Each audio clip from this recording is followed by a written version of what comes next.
Hi hello నమస్తే welcome to my kitchen టియానోస్ kitchen Telugu. ఈ రోజు రెసిపీ పొటాటో ఫ్రై తయారు చేసే విధానం. ఆలూ ఫ్రై తయారు చేసుకోవడానికి ముందుగా ఇక్కడ నేను 3 బంగాళదుంపలు తీసుకున్నాను. ఇలా మీడియం సైజుగా చిన్న చిన్న పీసెస్ కట్ చేసుకొని పైన చెక్కు తీసేసుకొని ఇలా వాటర్లో వేసుకుంటే మనకి కలర్ చేంజ్ అవ్వకుండా ఉంటుంది. ఈ పొటాటో ఫ్రై తయారు చేసుకోవడానికి ముందుగా మసాలా తయారు చేసుకుందాం.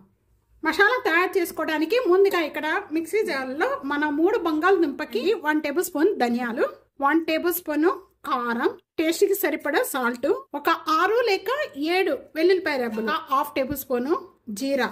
ఇవన్నీ కూడా వేయించుకొని అవసరం లేదండి, పచ్చిగా వేసేసుకుని మసాలా తయారు చేసుకుందాం. అలాగే 1 రెమ్మ కరివేపాకు.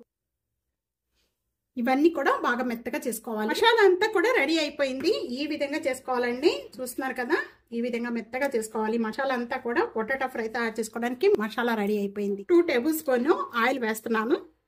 ఆయిల్ బాగా కాగిపోయిన వెంటనే కూడా ఒక 1/2 టేబుల్ స్పూన్ జీరా, 1/2 టేబుల్ స్పూన్ ఆవాలు, 1/2 టేబుల్ స్పూన్ శనగపప్పు. ఇవి వేగుతూ ఉండగానే 1 ఎండుమిర్చి, కొద్దిగా ఇంగువ. పోపు గింజలు బాగా వేగిపోయిన వెంటనే కొద్దిగా కరివేపాకు. తాలింపంతా కూడా బాగా వేగిపోయిందండి. వేగిపోయిన వెంటనే కూడా ముందుగా మనం చిన్న చిన్న పీసెస్ కట్ చేసుకున్న బంగాళదుంపలన్నీ కూడా దీంట్లో యాడ్ చేసేస్తాం. బంగాళదుంప వేసిన వెంటనే కూడా 1 మినిట్ అయిపోయిన వెంటనే కూడా మూత పెట్టేసేసుకొని ఒక 3 మినిట్స్ వరకు కూడా మగ్గించేసుకుందాం.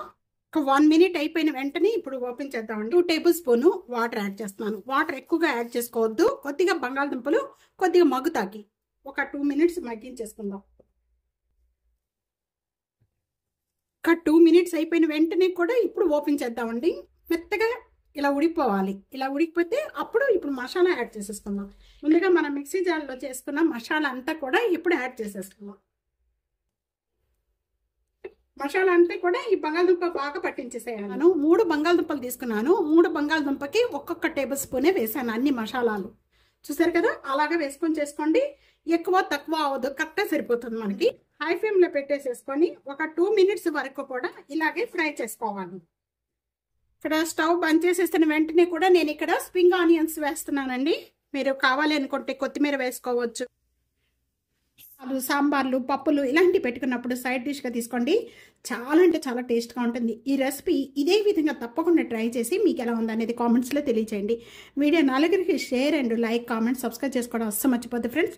టియానోస్ కిచెన్ సబ్స్క్రైబ్ చేస్తూ ఉండండి, చూస్తూ ఉండండి. Thank you for watching. Next వీడియోలో మళ్ళీ కలుద్దాం మంచి వంటకాలతో. అంతవరకు సెలవు, బాయ్.